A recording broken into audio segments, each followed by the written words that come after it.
cyclic pattern of the universe. The world drama wheel consists of golden, silver, copper, and iron ages, and each age is of 1250 years duration. The first half cycle is 2500 years, which consists of the golden and silver ages, known as heaven on earth. In this period of 2500 years, souls and nature are in their highest, purest form of original qualities with full of happiness. There was the existence of the deity dynasty religion on the Indian continent only. From the Copper Age, there was establishment of different religions and formation of different continents on the earth. At the start of this age, souls and nature had started to lose their original qualities. The present period is known as Diamond or Confluence Age, which is the ending of the Iron Age and start of the Golden Age. It is the transition period of less duration in which God, Shiva, manifests himself with his human corporeal medium, Prajapita Brahma, Adam. In the Diamond Age, the transformation of the world from Iron to Golden Age is under process by God Shiva at Mount Abu, Rajasthan, India. And now this age is also coming to an end within a very short period. The history and geography of the universe repeats dramatically after each 5,000-year period, and it is known as cosmic time cycle according to old civilizations. If we join the present universe known to science and the outer cosmic world, then it will form a complete cycle, closed loop, and it will be clear that each and every process in the universe is cyclic. The examples of different cycles present in the universe are water cycle, nature cycle, rock cycle, carbon cycle, food cycle, nitrogen cycle, season cycle, solar system cycle, day and night cycle, the cyclic rotation of the Earth's core. AC and DC electrical power flows in a closed loop as a cycle, and light also travels in a cyclic motion. Hence, time is also cyclic in nature and not linear, as the universe is cyclic in nature. The universe consists of God, souls, and the five elements, and all are at different levels of energies. As the universe consists of energy, then according to the first law of thermodynamics, the universe can neither be created nor destroyed. It can only be transformed from one form to another. There are certain theories about evolution of species and the universe, but there are many flaws in these theories because they are not following the first law of thermodynamics. Till today, no one has challenged the laws of thermodynamics, as these are universally accepted laws. Let us see what the limitations of evolution of species and the universe are. 1. Darwin's theory of evolution. There are many facts which prove that Darwin's theory of evolution is completely wrong. There is 98% difference in the DNA of monkey or gorilla and that of human beings. It means that human beings have not evolved from apes. Otherwise, no ape should remain on the earth, and all might have been converted into human beings. Second, mathematical explanation about the theory is not given. Third, there is no information about the genes that can prove this theory. Fourth, in the last days of his life, Darwin has agreed that, as per records, it is not found that any species is converted into other, and it could not prove that one species can be converted into other.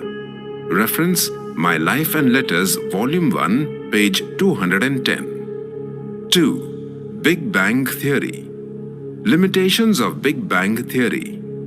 1. Element abundance prediction is not found true. 2. The universe has too much large-scale structure, hence cannot be formed within a short period as mentioned in Big Bang. 3. The local streaming motions of galaxies could not be explained by this theory. 4. Issue of 96% invisible dark matter could not be explained by this theory. 5. The universe flatness and monopole problems could not be explained by this theory. Age of the universe. The age of the universe is considered in lakhs or crores of years, and it is mainly decided by the carbon dating method, but it has many limitations. The limitations of the carbon dating method. 1. There is a variation in decay of the sample in the past, hence getting inaccurate results. 2. There is a major possibility of the presence of daughter products in the sample, hence results will be inaccurate. 3. Improper results obtained because of changes in the environment in the past. 4. There is a greater impact of ultra-high energy particles, radioactive minerals and chemicals on the sample. 5. In this method, it is assumed that the end product is lead, but there is an existence of uranium and thorium also. 6. There is a mistake in the lead ratio, hence improper results would be obtained. 7. There is variation in carbon decay rate because of changes in the Earth's electromagnetic field in the Van Allen belt. 8. There are different ages of the same sample when tested with uranium, thorium, and carbon dating methods. 9. This method was found to be inaccurate in many experiments across the world. The scientific evidences of 5,000 years period of cosmic cycle are: 1. The full life cycle of the Earth's magnetic field is 5,000 years. 2. Lead to uranium conversion takes place in about 5,000 years. 3. The universal flood had occurred about 5,000 years ago. 4. According to fossil radioactivity, the geological age of the Earth is only thousands of years. Ultimately, it is concluded that the age of the universe is not lakhs or crores of years. Instead, it is only a 5,000-year cycle in which the world's history and geography repeats dramatically. Whenever there is decay of righteousness and moral values of human beings and imperfection in matter, then there will be transformation of the universe at the end of the cosmic cycle.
wish from my journey, cross an ocean of blue.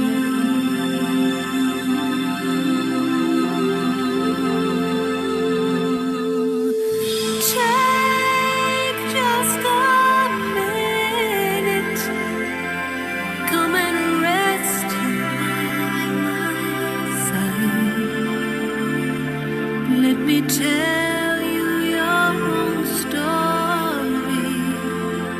Let me walk you through your lives. Only a second, it's all it takes to realize there's 100,000 angels by your side.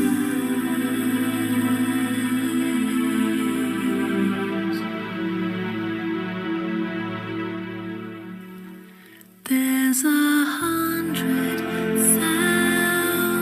angels here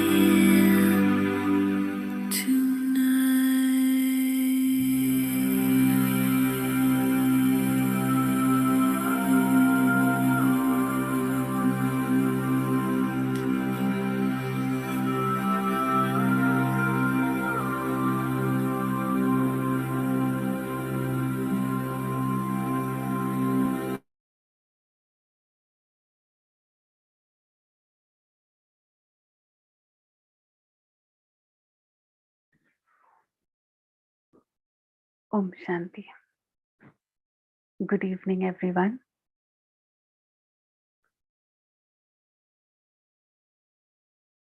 Today is the 7th day of our Rajyoga classes. We have been talking about self, about God, about karma that we understood yesterday. And there is a very important aspect which is very much associated with the subject of karma and associated with the questions in our mind. Whenever we talk about karma, we have these kind of questions arising in our mind, in our intellect, that according to my present karma, we understood that how I'm going to bear the fruit of my present karma in future. So sometimes we want a more specific answer for that. And there are very, very specific answers in this spiritual study, in this spiritual knowledge that we are going to understand. Today, when we are going to talk about the cycle of time, and before understanding the whole unlimited view about the cycle of time or the cyclic nature of time, before we understand that, let us first understand the cycle of life at a personal level or individual level, how it relates with the soul. Relating with the karma, we have understood that if I have done something, I will receive the fruit of that, whether it is positive or negative, I'm going to get the result. And that is something which I can't avoid. So we have understood in a very general way. Now the question is that if something is not settled in this life, it interprets that, yes, I have to take another life, another birth. So here comes the question about reincarnation or rebirth, which is sometimes a little bit contradictory in different philosophies or different schools of so-called spiritual knowledge or religious concepts. But let us understand first this concept of rebirth, and then we'll move forward to understanding the unlimited cycle of time.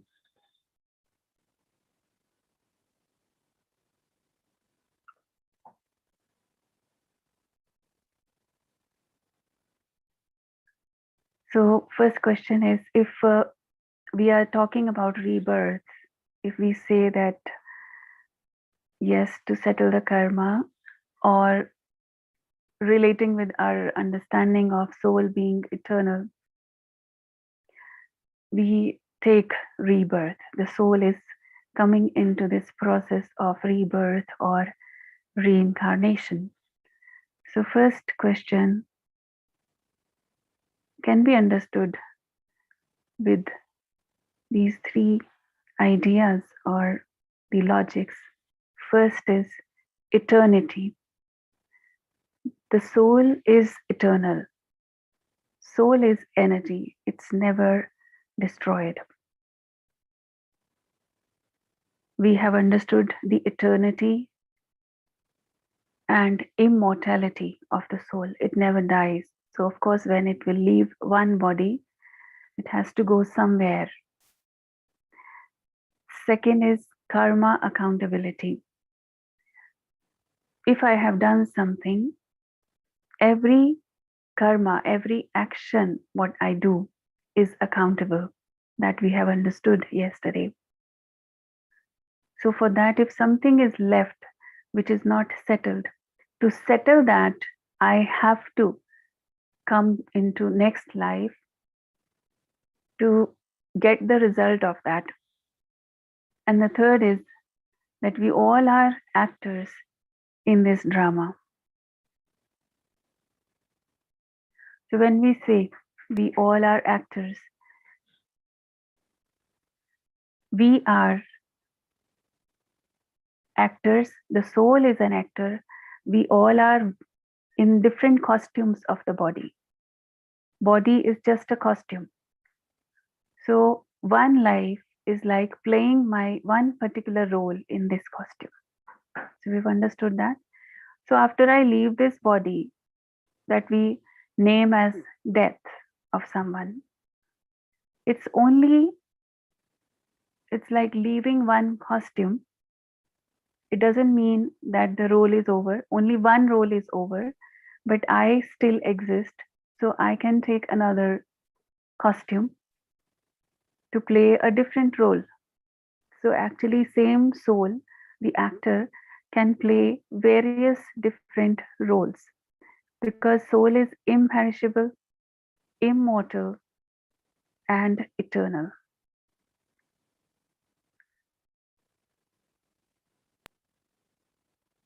So when we talk about the human souls, let us just talk about the human souls first.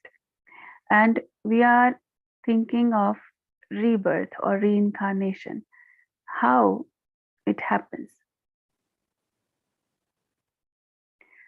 Soul has no gender, it's beyond any gender, any nationality, religion, or social status. It's beyond any kinds of labels that we acquire from this world.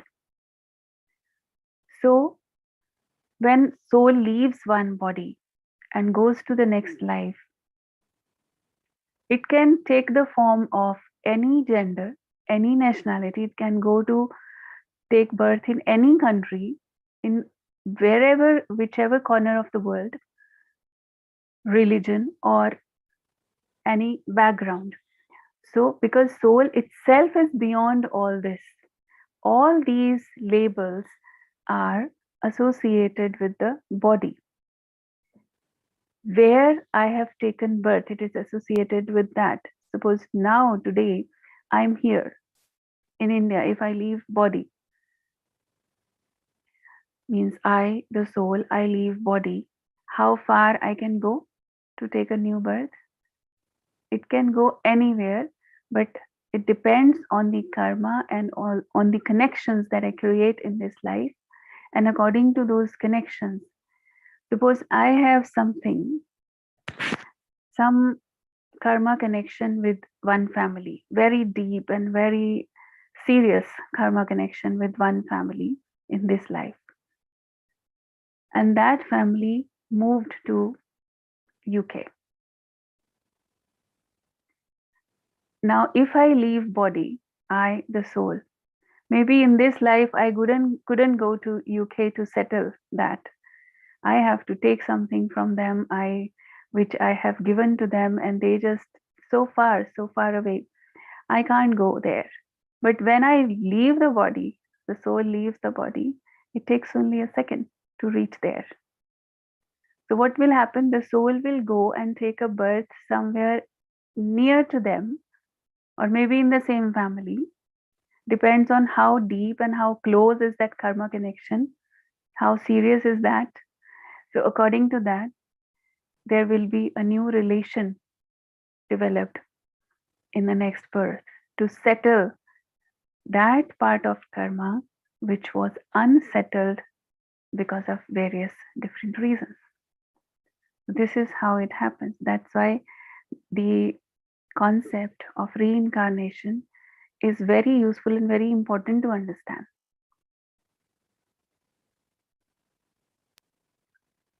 Now, another question comes that if I have to settle, so to settle my karma, what will I become in the next life? Then there is a question in the mind, maybe I have to become a dog or a cat or a horse or something else. But let us understand the concept, very basic understanding. As is the seed, so is the tree. If I sow the seed of an apple, it is going to grow into an apple tree and it's going to give me only apple. You cannot get anything else from that tree if you are sowing the seed of an apple. So same way, soul is also like a seed, because seed is such a small thing.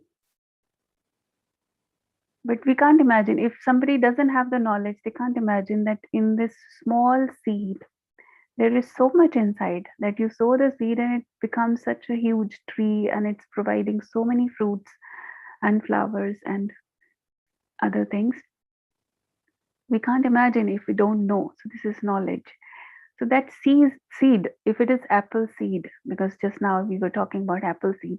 So if it is apple seed, then this little seed has the essence, all the qualities of an apple.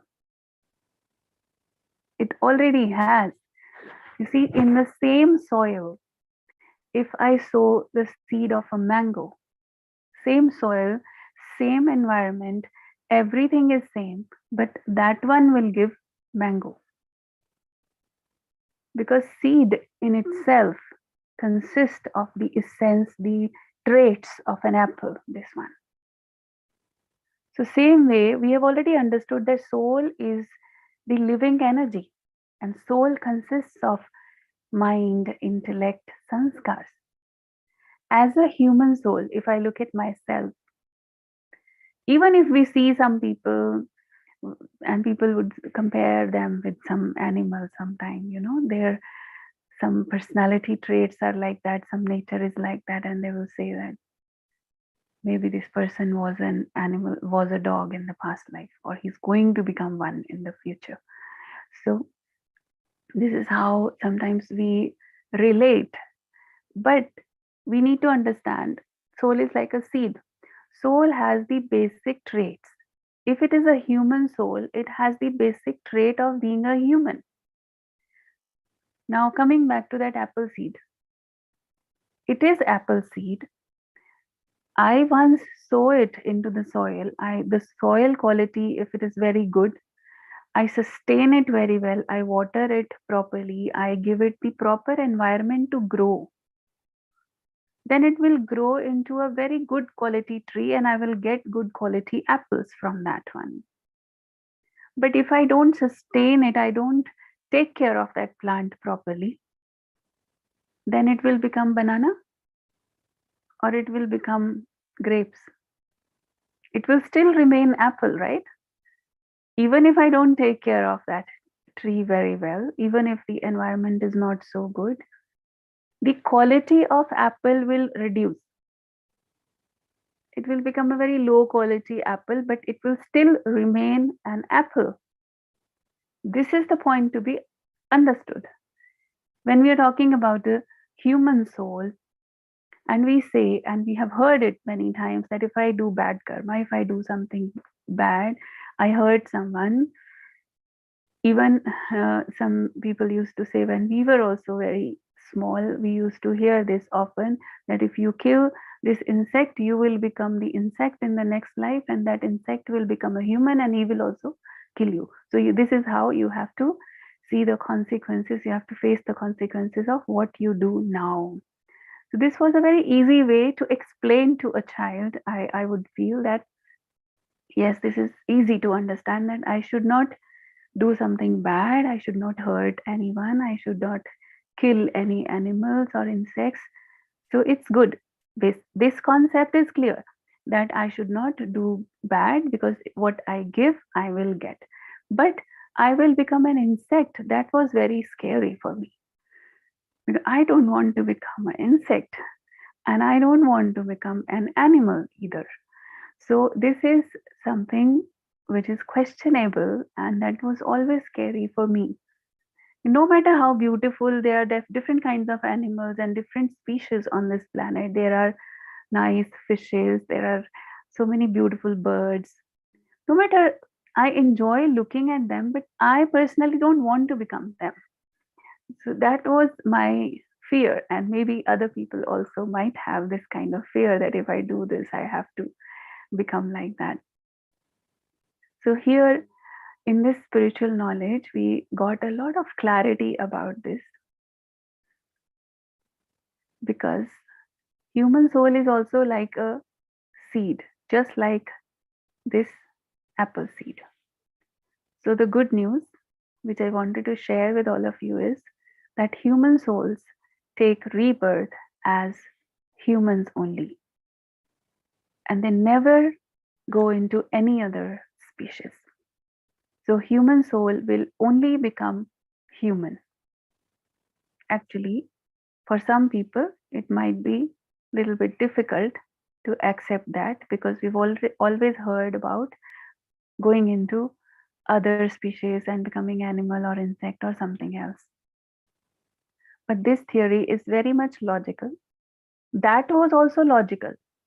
People who have written that in our mythology, that you have to become like an animal, they were also very logical, and they were very far-sighted. They knew that these human beings in future, when the Kali comes, what kind of karma they are going to do, what kind of intellect they are going to have. So warn them in advance, so that they don't deplete their energy so much, they don't go to such a low level that they perform such bad karma. So to warn them and to restrict them from performing such bad karma, these things were written in a very symbolic way. Even now, when you see someone, suppose there is a beggar on the street and is really in a very, very worse condition of living, roadside, they don't even have a shelter on their head, no proper food to eat. Sometimes when we look at them, we feel that this life is just like animals,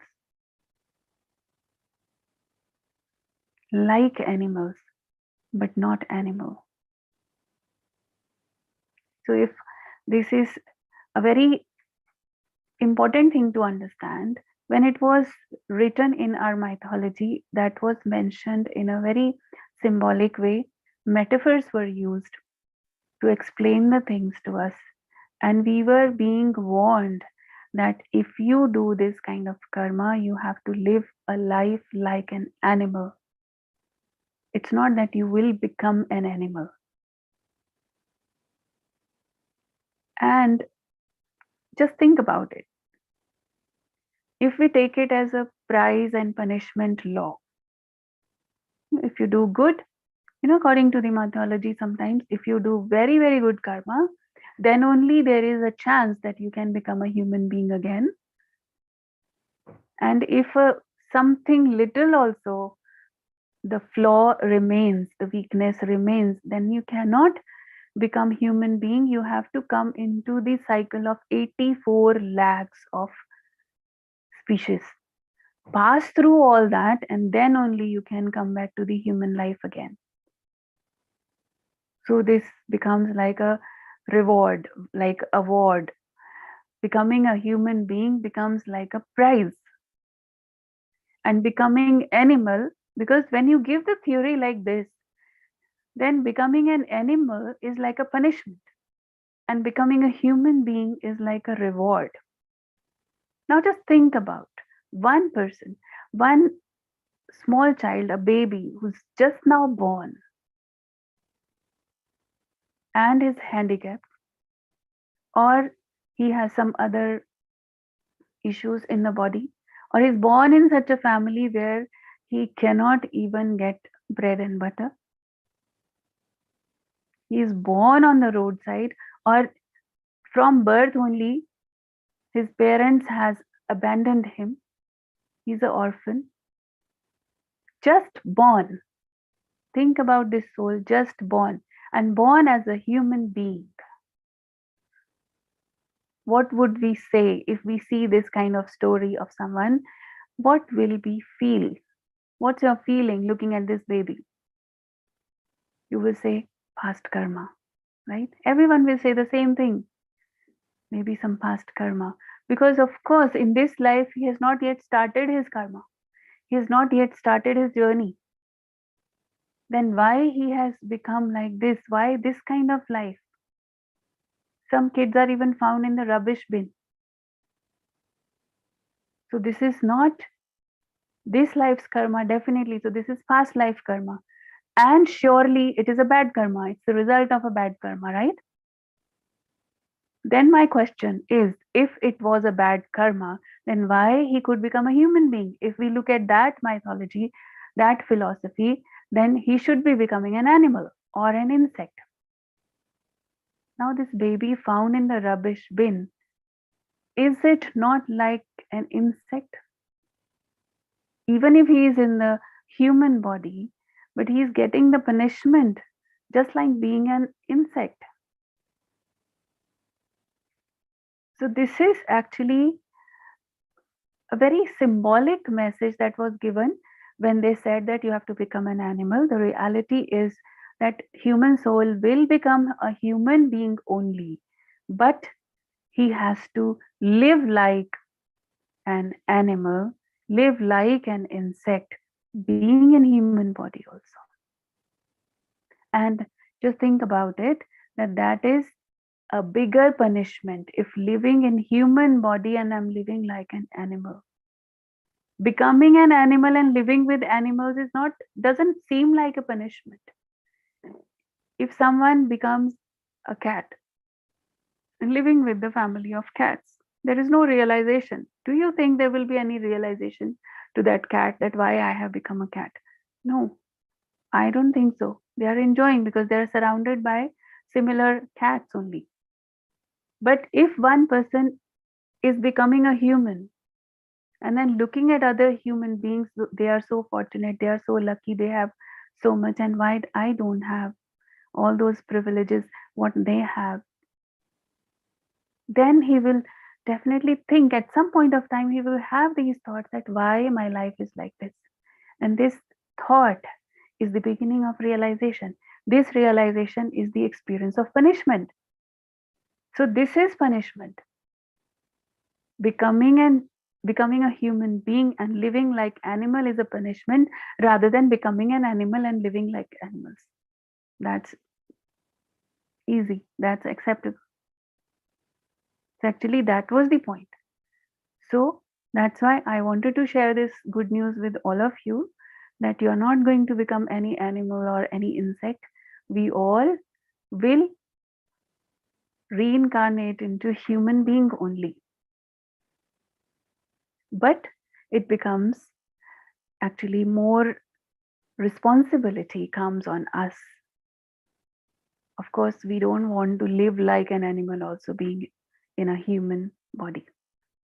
So we will pay more attention to our karmas.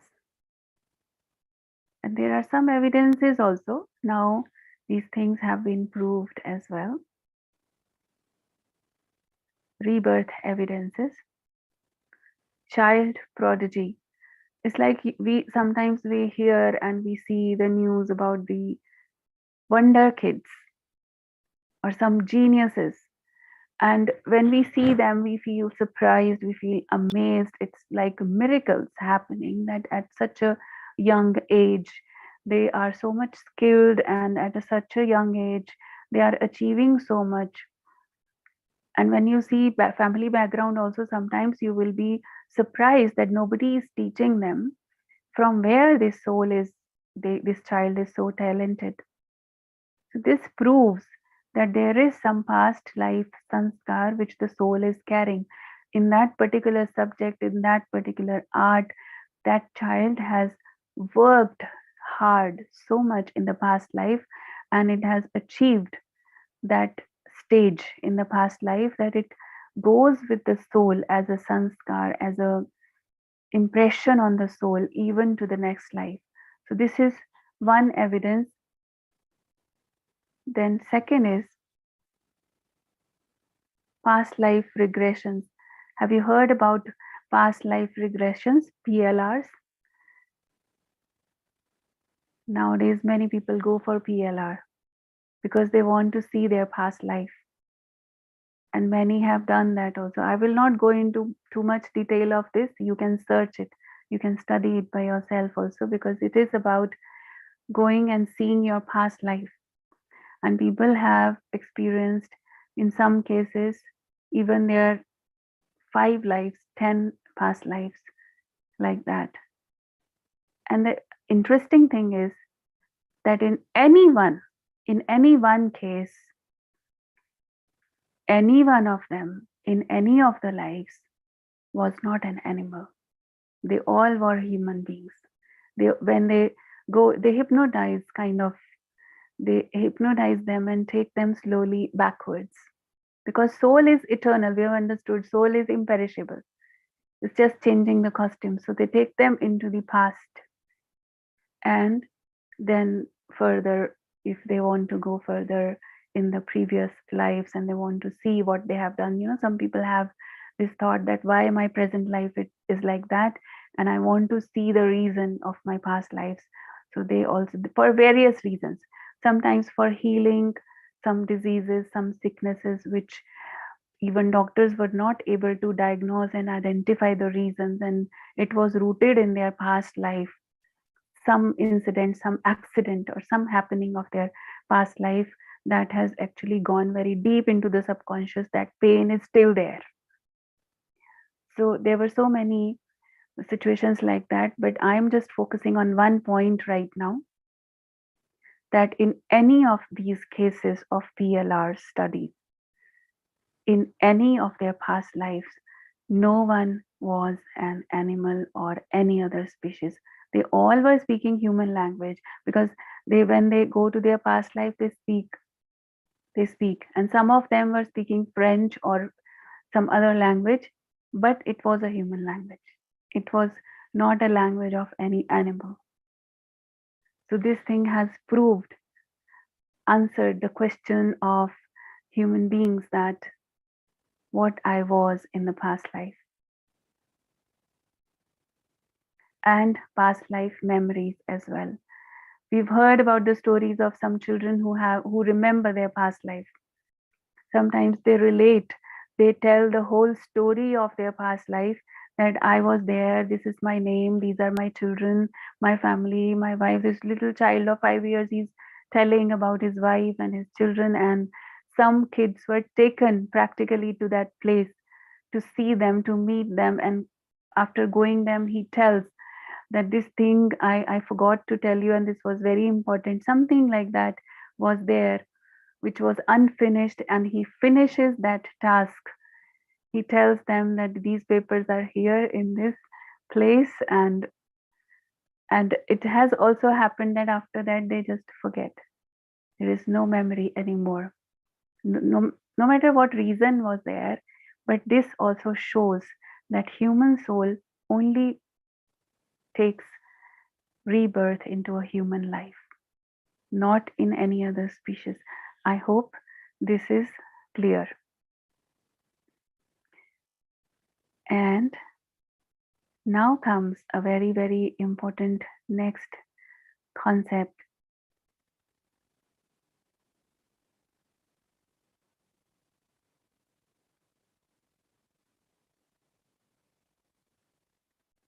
Let us now go towards the concept of time cycle, Kal Chakra, time cycle. Many times we have this question when we see this planet, we see the world around us. We have the question that when did it start? When it was created? And until when it's going to remain like this? So when we say that when was it started and when will it end? Something like that, this question.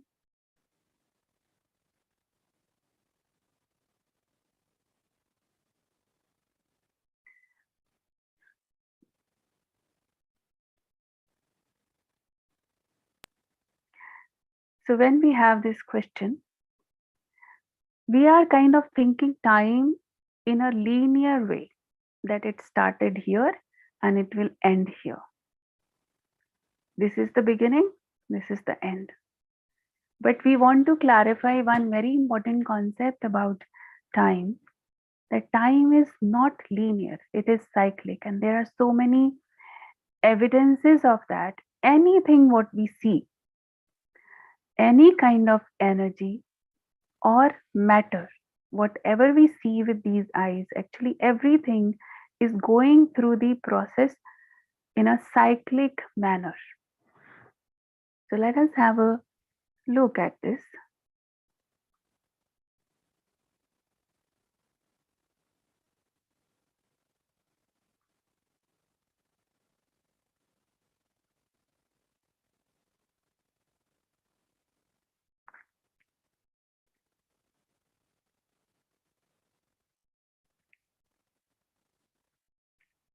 So it is not linear, it is cyclic. Like we see so many cycles, like day and night cycle. There is morning, afternoon, evening, then night, and after night. No matter how dark it is, it's going to be followed by a next morning. Seasons cycle. In our lifetime, every year we see this cycle of all the seasons. Weathers are changing, season is changing, and here comes the summer again. Now we are entering into summers again.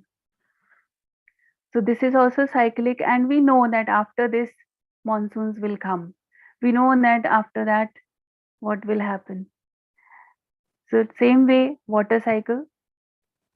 We know, we have studied in the primary section only, that how this is happening. So actually everything is happening in a cyclic manner.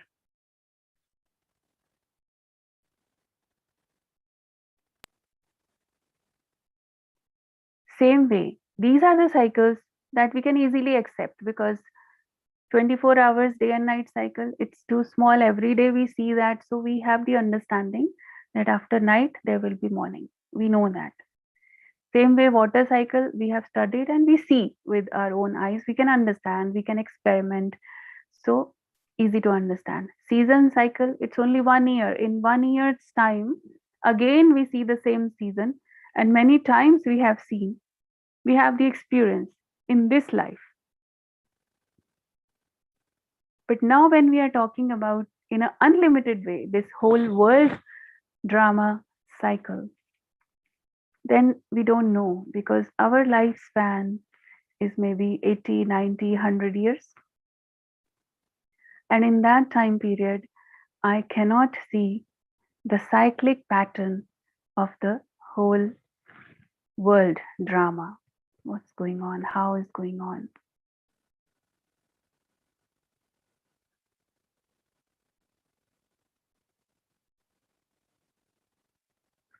So let us see this whole, in the beginning, you have seen that video also.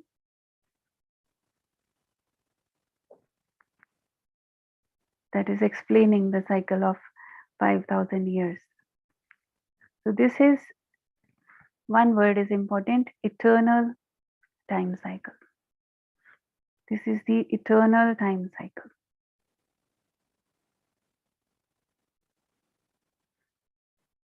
One full cycle is known as kalpa. Like one 24-hour cycle is known as one day. It will change into another day of the calendar when we wake up in the morning. Same way, 7 days cycle is called 1 week. 30 days is 1 month, and 12 months is 1 year. 10 years is 1 decade, and 100 years is century. So same way, 5,000 years of one cycle is called one kalpa. And this one kalpa is divided into 4 parts. You can see here, and in the middle you also see the sign of swastika, and those who are from India, they are very much familiar with this sign of swastika, which is shown in the center.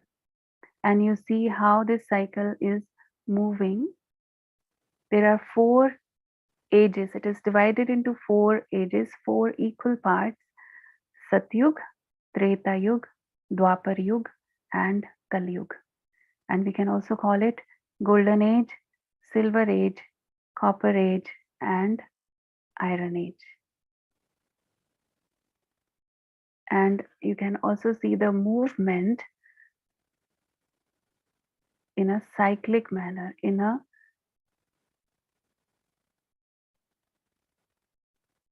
so now we see this meaning of this sign of swastika.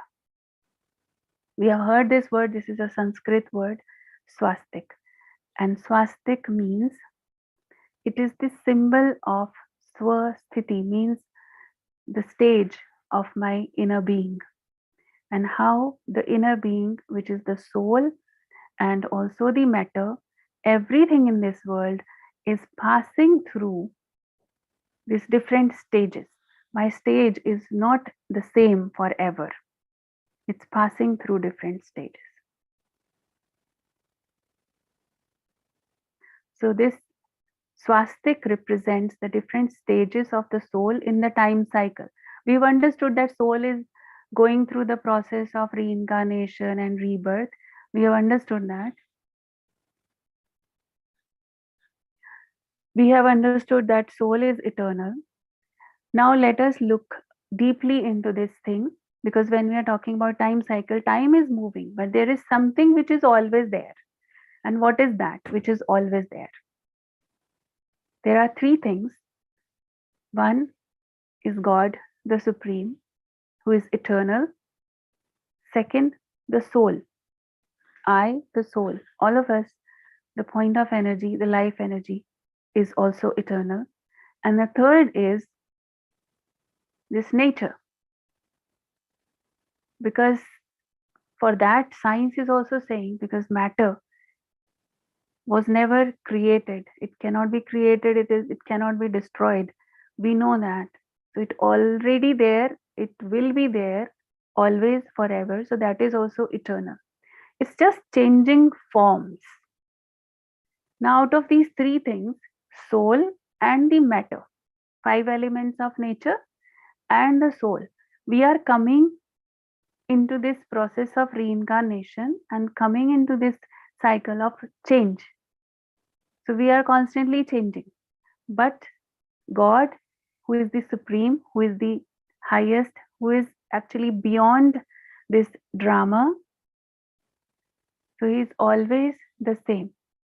We call him ocean of knowledge, ocean of love, ocean of peace. He's always the ocean. But what is happening with us in this time cycle? We will have a look at that.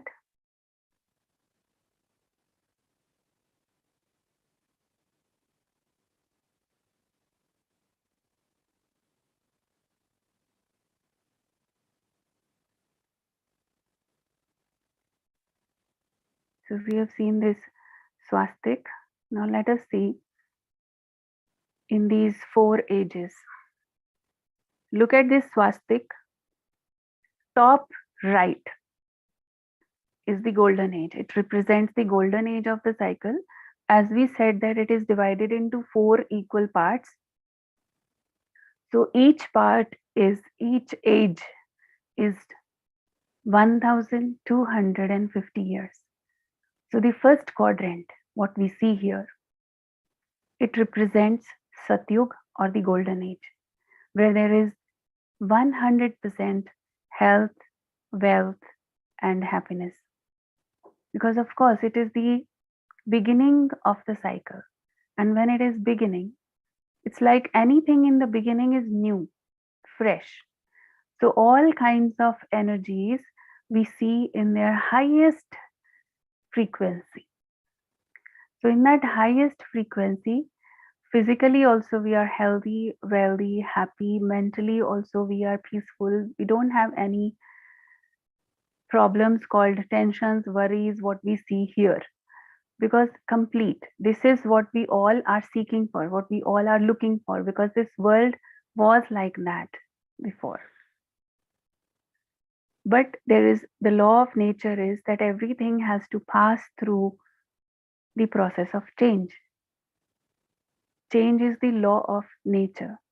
So we all go through this process of change. Now you can think about it that when it was 100% pure and it has to go towards the process of change, which direction the change will happen? It cannot be 120%. It's already 100%. So of course there will be downfall. So in Satyug it was full, it was complete, and it's like blessed. So this is the stage of Satyug, the golden age. Duration is 1250 years. Nature is pure. Human souls are pure. Human beings' actions are pure. Everything purity in its highest form. So that is also called heaven or paradise on this earth. And then change, the process of change begins, and we gradually enter into the second phase or the second age, which is called the silver age or Treta Yuga. And here you see from 100%, but the change is happening very gradually, very slowly. You see, it took 1250 years from 100% to 75%. So slowly downfall is happening. And you see here comes the silver age. And silver age is also good because only 25% has reduced if you see the purity, the stage of purity, but it's not much visible. It's like you were so pure, the soul was so pure that a little bit reduce in the quality, in the purity level, not much visible. So still this world is known as paradise or heaven on this earth. And that is the time period when the human beings are like deities. They are also human beings. And right now, when we are remembering them, we remember them as Devi Devta, as gods and goddesses. Sometimes we are worshipping them in the temples. Why we are worshipping them? Because they are physically also pure, they are mentally also pure. The soul is so pure that if we compare ourselves, our present stage with theirs, we will feel that they are worthy of worshipping for us. And for ourselves, we can see that we have so many weaknesses, so many negativities inside. So that is how we are remembering those human beings. They were also human beings, but they were human beings with divine virtues, with divine qualities, with the highest level of purity. And that is how they are being worshipped. That is why they are being worshipped. So this was about golden age and silver age. Now after that we enter into Dwapar Yug, copper age, and it is a left side turn. You see, that was the right side part of the cycle, and in that also Satyug is right direction, the top right.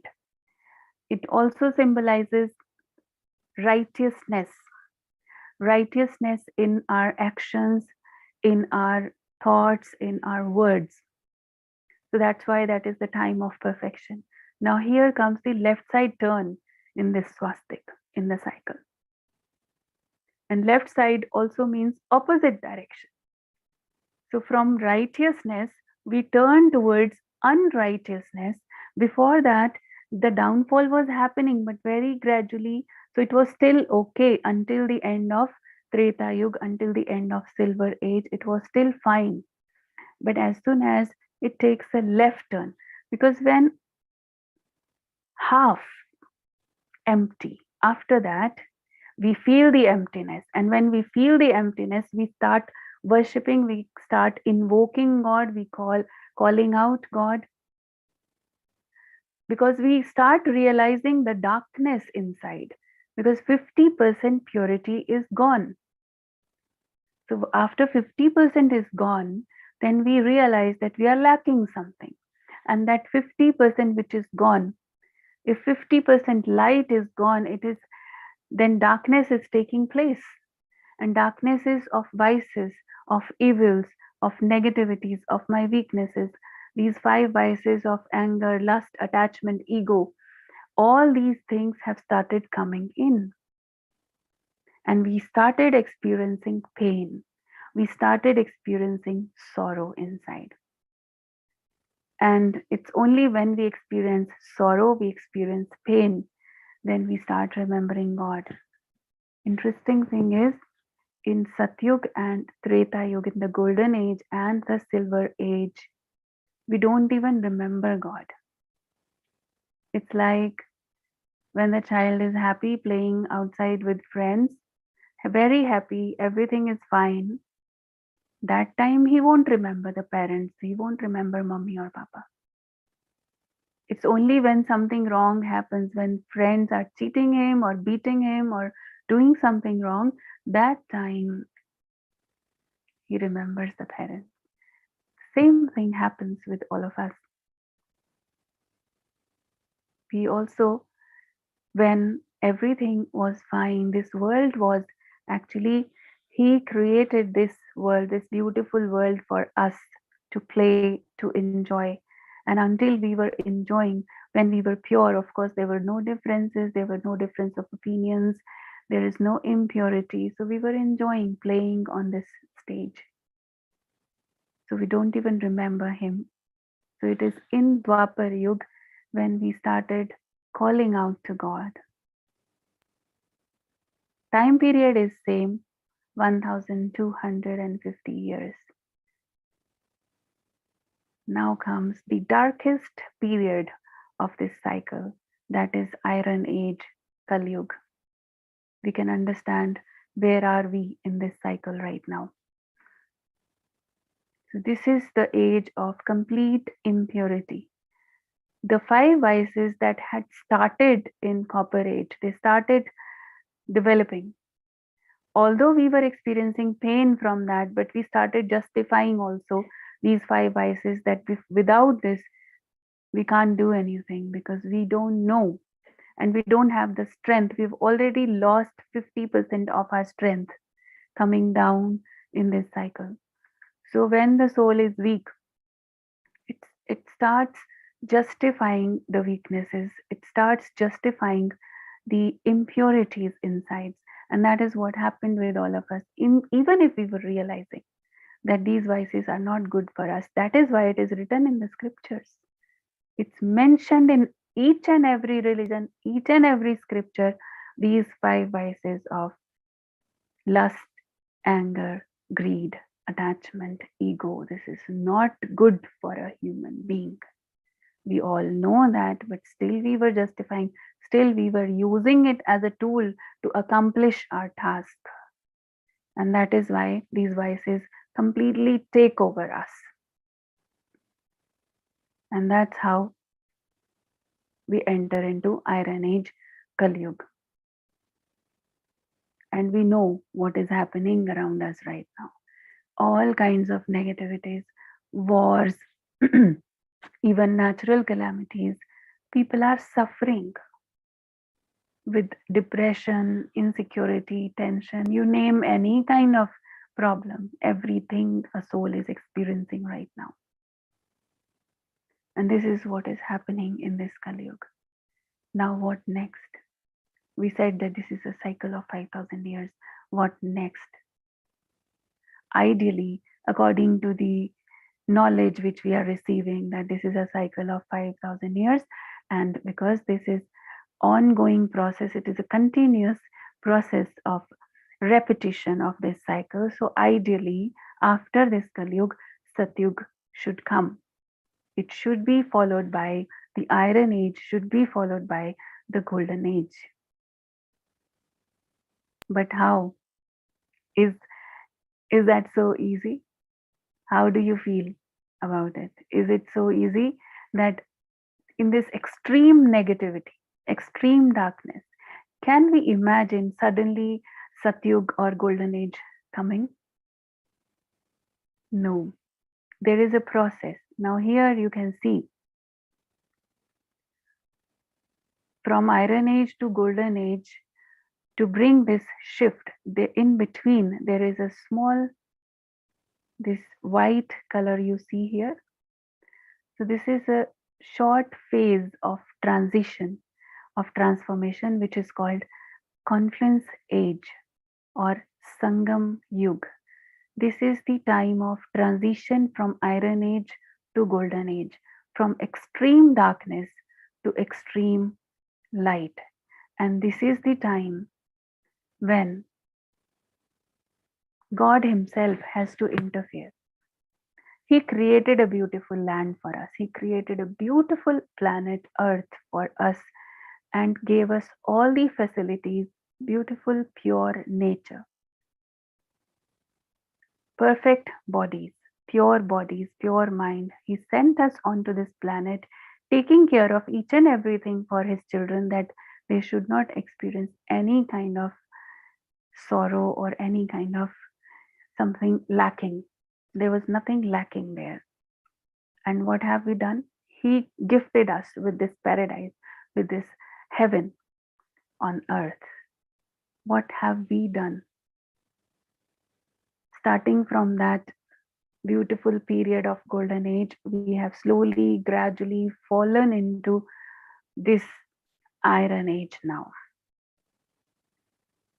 Fallen down so much that we are not able to get up by ourselves. Now, of course, we need some external strength. We need a support because soul has become quite weak. So how it will happen now? This is where God's role begins. Because He will interfere where we can't do anything. Human beings are trying. Governments are trying. United Nations is trying, bringing everyone together to bring harmony and peace in the world. But it's not happening. It's becoming worse and worse and worse. Because now it's not going to happen only with human power, because human soul has become so weak. So right now, this is the time when God Himself has to descend on this earth, on this planet. So this, if you can understand a little bit, this is called Kalyankari Purushottam Sangam Yuga, which means this is the time when Purushottam means when we become elevated from the lowest to the highest. Shift. This is the time of shift. And this is the beneficial time, the most beneficial time in the cycle. If golden age, Satyug is golden age, then this Sangam Yug is diamond age, because this is the time when we can transform from extreme negative to extreme positive, to a perfect and divine human being once again, with the power of Almighty. So this is the time when he comes.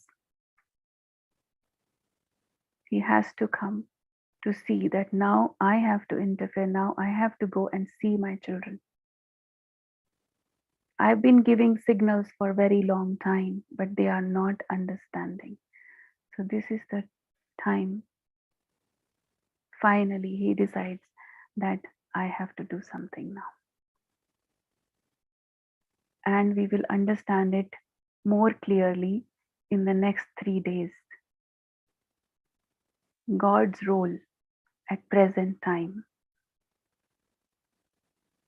Although we see many gurus, many messengers, many masters, religious and spiritual masters, reformers, they have tried their best to remove the darkness, to bring in the positivity, to bring in the light in this world. But we see practically what is the situation of the world. So how God himself comes on this planet, we will understand that also. And one more very important point to be understood, we have already discussed about that human soul is only going to become a human being, and we are not going to become any animal or anything else in the next life. But as a human being also, how many births we have to take? Yesterday also somebody was asking this question, how many births I need to take, and finally when can I be free from this cycle of reincarnation or cycle of rebirth, and how can I get liberation? What is liberation? What is liberation in life? All this mukti and jivan mukti, all these concepts in the next 3 days we are going to discuss. So I request all of you and I suggest all of you that don't miss next 3 days lesson. Most of you I see are very regular and you're not missing any session. So these next 3 days also stay with us. And after this, then you will actually feel that you have entered into a new spiritual dimension. Because these were the questions of the human mind, human soul for thousands of years. And now this clarity is being given by God himself. It's not the knowledge of any ordinary human being or any guru or any master. It's not based on any particular scripture. You will also understand what is the origin of this knowledge, how we know the answers. Sometimes you might have this question in the mind that how they are so clear about all these concepts. So who is our teacher? You see so many Brahma Kumari sisters and brothers. Who is our teacher? Who is teaching us? So all these things you will understand very nicely. So just stay with us for the next few days as well. And even after that, we would love to have all of you with us on this spiritual journey, because this spiritual study is such that it never ends actually. We have been studying from so many years. There are those who have been studying for more than 80 years. Some are studying for 50 years, 20 years, 10 years, whenever they have started. But it always seems like we want to know more. The more you have that you are seeking attitude, student life, it becomes like a very interesting going back to the student life once again and being a student until the end of this life. So that will become even more interesting. So journey, this is just the beginning of the journey, not the end. So just stay with us. So let us have few minutes of reflection.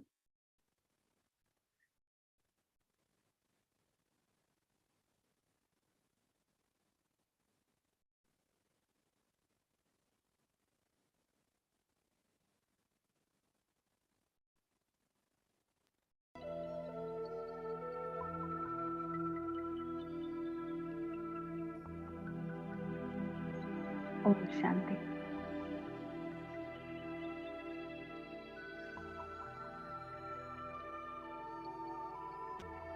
I relax myself, taking a deep breath in and letting it out.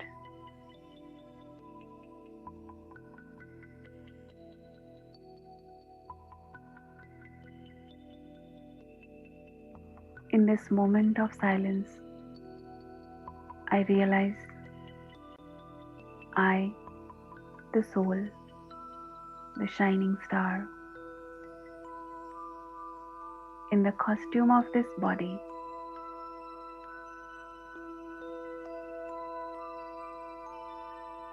and before this costume,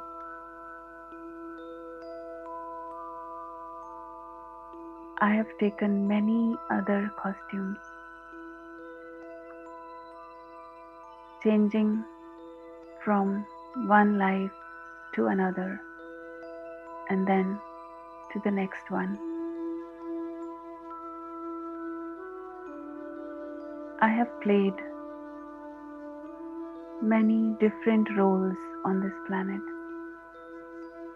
in this world drama.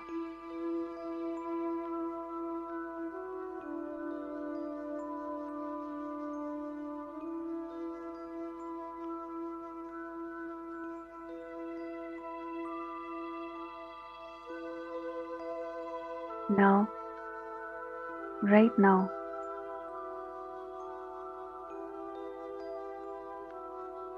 when this world is going through the darkest period of Kali Yuga, of Iron Age,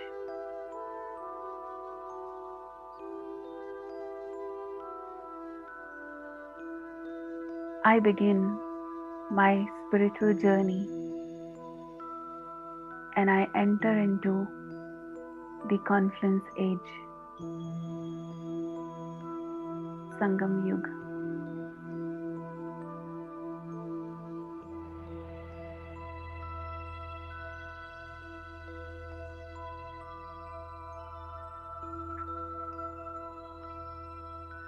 I realize my true self.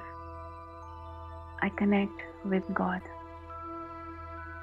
and I start this journey of transformation. It's a great pleasure.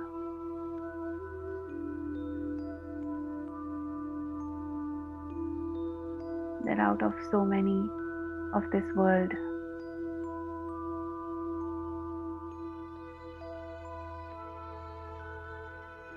when the whole world is busy, I have got this realization to be on this beautiful spiritual journey.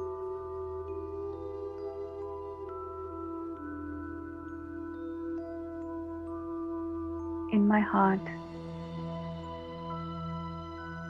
I have the feelings of gratitude for God.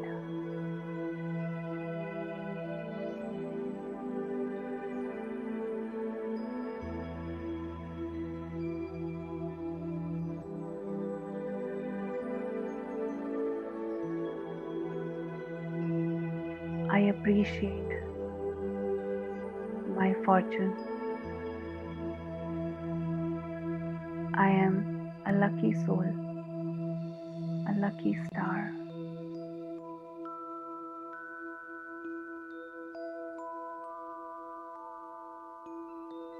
Om Shanti.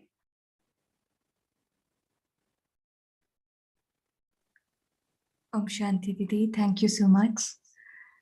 Before moving towards the question and answer session, there's a small announcement to make. Can I make this announcement?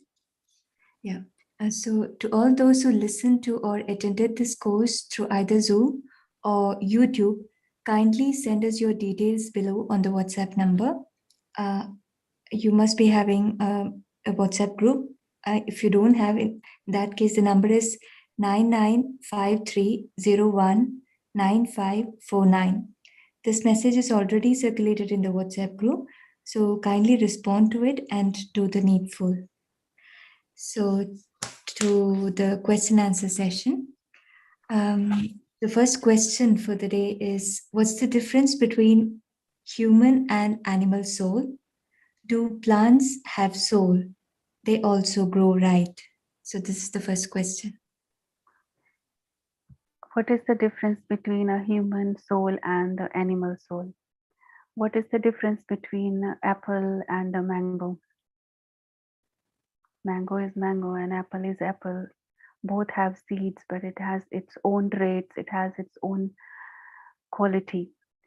So same way, human soul is human soul and animal soul. Animal also, each animal, each species is having its own kind of seed, own kind of soul. Because like if you see a tiger, it has a soul, but it has the sanskars of being a tiger to behave like that. If you see a mouse, it has its own kind of traits, its own kind of personality. Suppose, just imagine if that mouse is made into, reincarnated into a tiger in the next life. What will happen? Will he be able to, just because now we realize that I am the soul and this body is just a costume.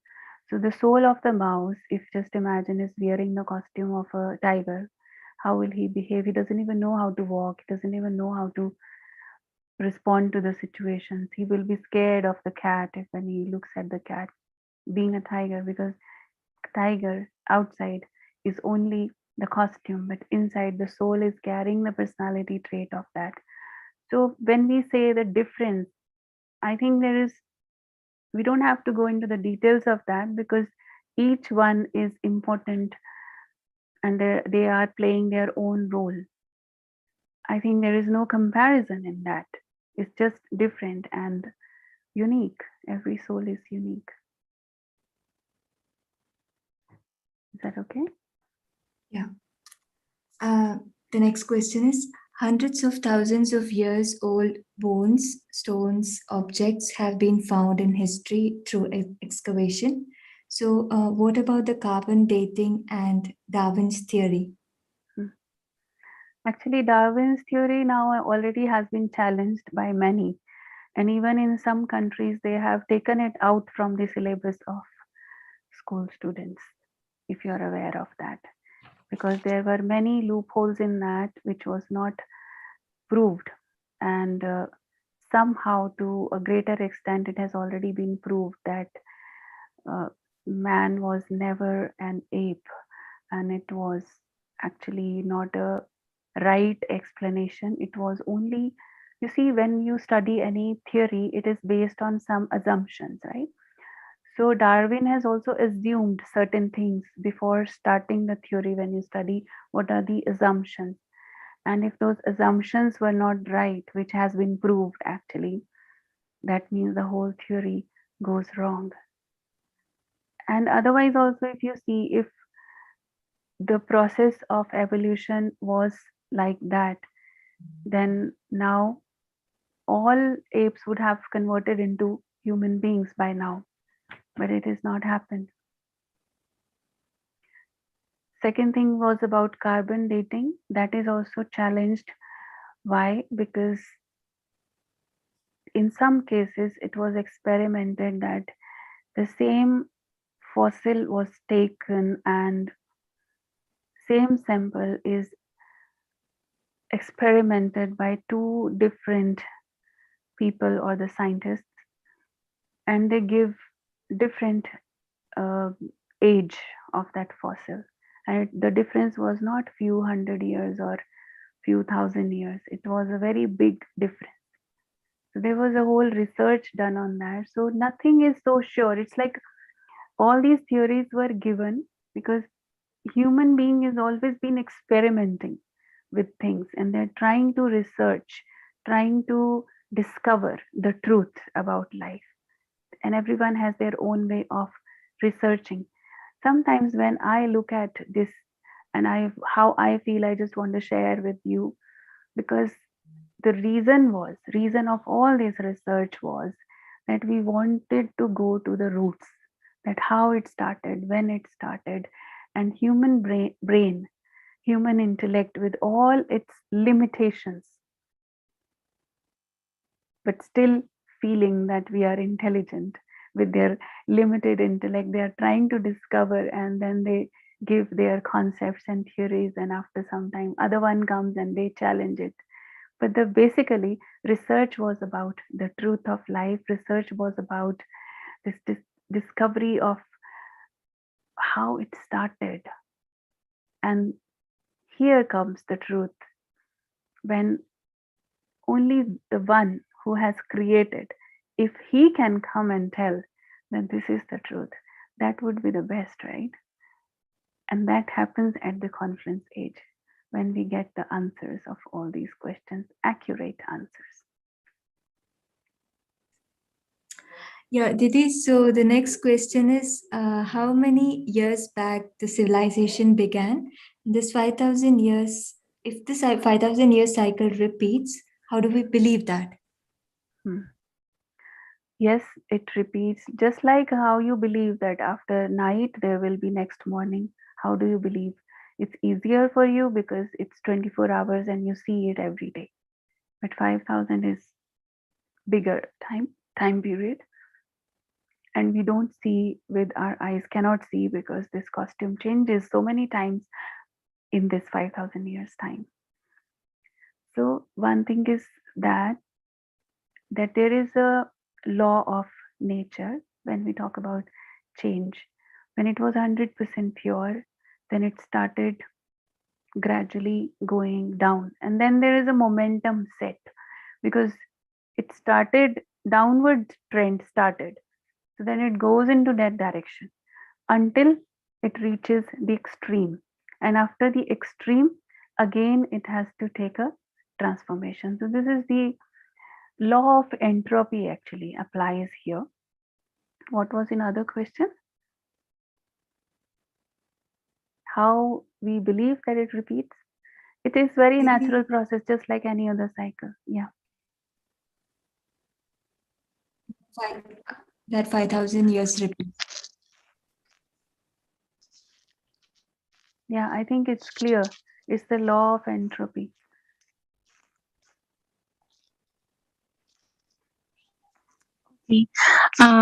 So next question is, what's the difference between religion and spirituality?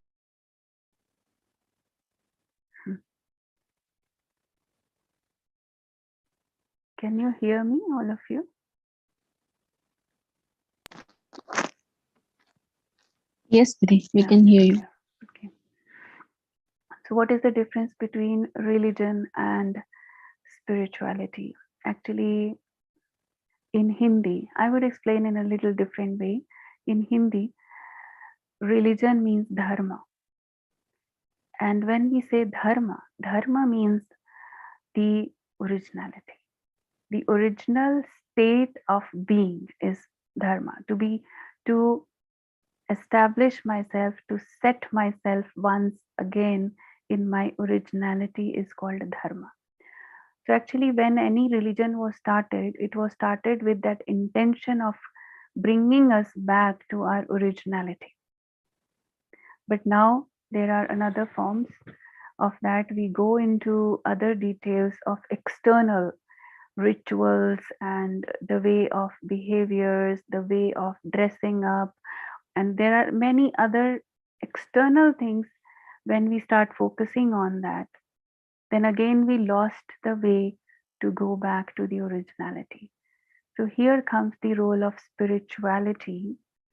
Spirituality is a study of the spirit. simply study of my original self, because I am the spirit, the soul.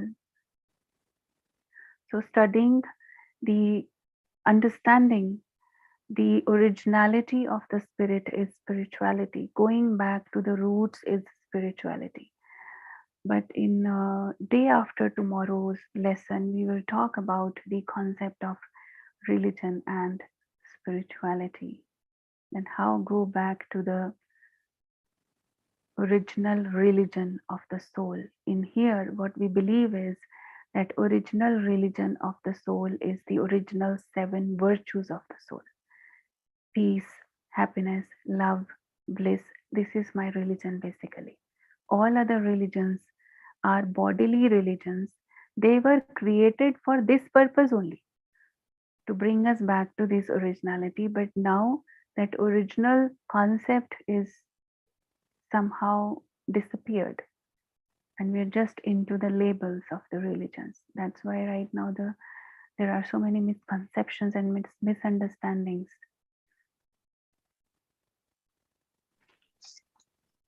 Wonderful explanation, Devi. Moving next question.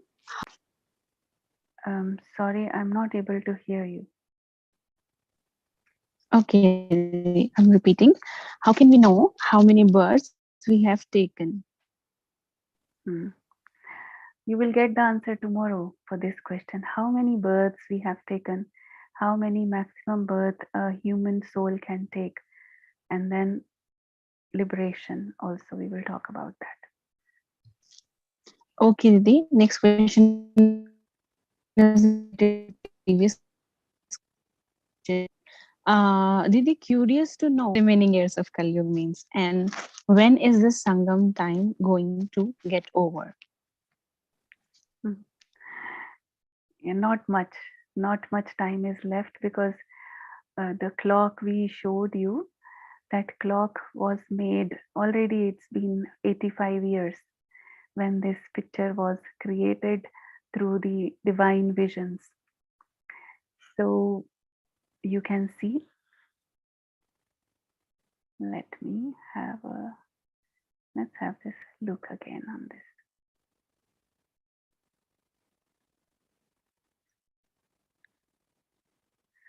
So this was 5,000 years cycle.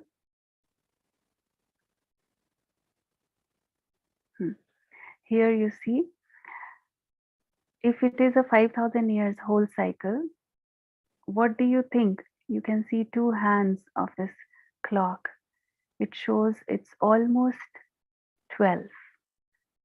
It's like it's going to be 12 any moment. Means the cycle is going to be over any moment. But according to 5,000 years, if you calculate, what does it look like? How long it's going to take? It's not much, right? And if suppose it is about 100 years, and out of that 85 years already gone. But one more, very sincerely, if we take it, even if we calculate that way, suppose it's 100 and out of that 85 is gone and 15 years left, for example, estimate. I'm not saying is exactly, but in that 15 years also, even if there are 15 years, how long I am going to live? Am I sure? So I would say, as a sincere student, I will not think about that how long this Kali Yuga is going to take to end, but I will prepare myself well in advance. As soon as today I have realized that now the confluence age has started. Do you believe that you have entered into the confluence age? Because not everyone can enter into the confluence age. The souls, only those souls who have this realization that we want to now transform ourselves and we want to prepare for the next coming age, which is the golden age. Only those souls with this realization and who have started their journey of transformation, they are in the confluence age. I believe that all of you have already entered into this new age, confluence age. So right now our aim should be not calculating the time, but being ready before time as a good student. Is that okay? That answer is Definitely, Didi. satisfactory? Yeah. Okay. Yeah. Okay. So the next question is, I think it's quite lengthy question. I'll try to split this. If God wants us to move from the state of body consciousness to soul consciousness, a state where we are detached from relations and pleasures, etc., why did He create all these relationships? This is the first part of question. Um, can I say another part too? Okay. Okay, so the second part of question is, and how we are supposed to love and care, but not get attached, because people, people think without attachment there is no love. So the first thing is when we say that why God has created all these relations. Actually, He just sent us here on this planet to play our parts. It was like a role. He didn't ask us to create relationships here. We have created it because we didn't get it right. In the beginning it was fine, but later on we start getting attached here only. When he had sent us to onto this planet, he told us that you have all your relationships with me. There you are going just to play different roles. That is a role, not a relation. When you are playing the role, suppose an actor is playing a role in a movie, he knows this is my role. While playing the role, he plays the role perfectly. He is completely into that. But inside, subconscious, all the time he knows that I am not this and this is not the true relation. But here we make the mistake. When we become body conscious, we forget ourselves, we forget our home, and then we start feeling that these are my people, my relations, my close relatives. We started believing that, and because of that we feel pain. And now God comes and tells us, I have come here to liberate you from the pain. So listen to me, become soul conscious again. Now the second part is also, the answer is same for second part of your question, becoming soul conscious, not role conscious. Then I can be loving and caring also. I don't know if you have visited any of the centers or Mount Abu. Right now there is no chance to visit, but in future, whenever you get the chance, when you reach there, you will feel like, sometimes, most of the times, the brothers and sisters there, they will not even ask your name. They don't even know from where you have come, but you will feel so much love and care and so much of sense of belongingness. Why? Because all of them, they know that we all are children of one God. So it becomes very natural. It's not like I have to do it like my duty. You will experience that real spiritual love, which is much more higher than this love, so called love, which is actually attachment, so called care, which is actually full of expectations of return. So you will when you go beyond this, you become detached, you become more loving. In Hindi, we call it nyara and pyara. The more detached you are, more loving you become. You will understand it more when you experiment it in your life, you experience it more. Thank you, Didi. Now this is the last question. You spoke on past regression done by some. How can we know the geniusness of that who is helping on these? If in the past there's lots of mistakes done, can we fix it from not getting to suffer, not getting to? I couldn't get it. I couldn't hear. There is, I think. Can you repeat it? Past life regression, you said after that?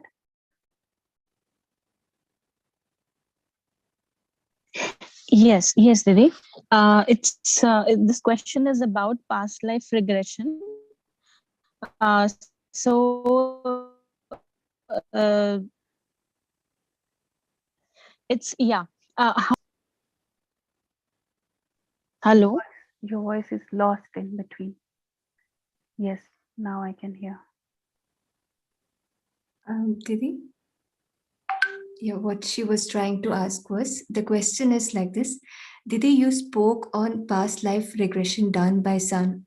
How can we know the geniusness of that who is helping on these? Maybe the one who is doing the past life regression is what must he. Was lots of mistakes done.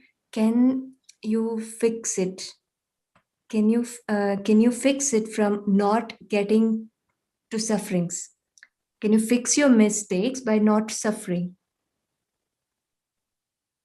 Actually, I'm not very clear, but what I have understood is means when you get to know your past and you understand that you have made some mistakes in the past, can we fix it now? Something like that. The question is like that. So what I am assuming is he must have meant like that. Can we the mistakes that we did? Yeah, one thing I want to add first before replying your question is that if you ask me, I will not recommend you to go for PLR, to go for past life regression. I don't recommend anyone to do that because it's not a natural practice. Natural is that we don't remember our past lives. But with the understanding of spiritual knowledge, we know that yes, whatever I have done, according to that, I will get the result in this life. So we don't need to be very specifically clear about what kind of actions I have performed in the past, but I can be careful of my actions in the present. I think it is as simple as that. For me, karma philosophy and rectifying the mistakes, fixing my mistakes, is only about fixing it in the present moment. What I have done is done, but that can be released, that can be cleansed with meditation, and also change my negative sanskars so that don't replay again. Okay, Didi, that was the last question for the day. Thank you so much for this wonderful knowledge that you're sharing with us for the past few days. And I hope that this will continue for a few more days too. Before leaving, I would like to make the announcement once again to all those who listen to this course or attended this through Zoom or via YouTube. Please send us the details to the WhatsApp number. If you don't have the number, please note this down. The number is 9953019549.